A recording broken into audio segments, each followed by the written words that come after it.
Hello friend, आज फिर नए वीडियो के साथ स्वागत है।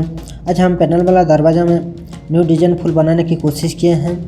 रूटर का काम, खुदाई का काम कंप्लीट कर दिए हैं और अभी रेकी मार के डिज़ाइन को कंप्लीट करेंगे। चलिए वीडियो को देखते हैं। चैनल में नए हैं तो लाइक और सब्सक्राइब कीजिए, क्योंकि ऐसे ही नॉलेजेबल इंटरेस्टिंग वीडियो देखने को मिलेगा।